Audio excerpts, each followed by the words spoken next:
So we were led to believe that there would be some kind of deal at some point this week. And people were talking about Tuesday, possibly as early as Tuesday, maybe Wednesday. And then it started to feel like this deal had actually been made already.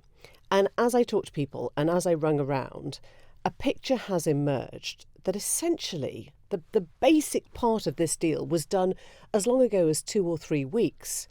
And they got some pretty remarkable concessions out of the EU. That's what I'm hearing, that there have been some climb downs from the EU.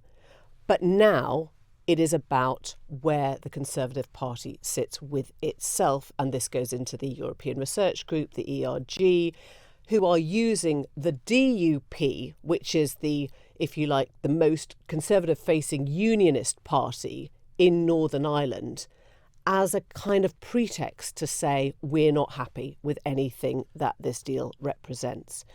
And what I'm hearing is that Chris Heaton-Harris, who is the Northern Ireland Secretary, and James Cleverly, who is the Foreign Secretary, have a booked call late this afternoon with Maroš Šefčovič, who is the chief EU negotiator. And provisionally, if that goes well, they will be on a plane to Brussels tomorrow. So we will not know anything about that call unless tomorrow morning we wake up the news that they're heading to Brussels, in which case things can start to look as if they're reaching a completion. And what I'm hearing is that there is one area where they're still pushing for further concessions, and that is on the European Court of Justice, which we know that the DUP and the ERG, the sort of hardline conservative wing of Rishi Sunak's party, want to be out of the UK completely. They do not want the European Court of Justice to have any part in our making of laws from now on. And of course, the EU wants it to play a role. In simple terms, it's one of those phrases you use when what you're trying to say is, oh my God, this is so kind of headache-inducingly complicated. What does this mean for the people of Northern Ireland if they get this deal? Well, when we talk about the people of Northern Ireland, a lot of people in Northern Ireland are actually really happy with the status quo at the moment because they manage getting the best of both worlds. They get the best of both worlds. They are in the EU because they've got this special allowance or special relationship that still retains all the customs and all the trade with the EU. And they've also got this link with GB, with Great Britain.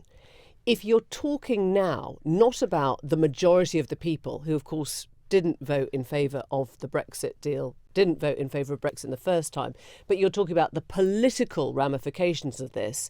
The DUP, I'm hearing, is sort of split into two ways. There are those at the centre who actually want to try and get a deal over the line because it will help to restore power sharing in Northern Ireland and actually want to see progress and will back the pragmatism of Rishi Sunak. And then there are the hardliners in the DUP who are saying, over my dead body, we don't want anything raked up.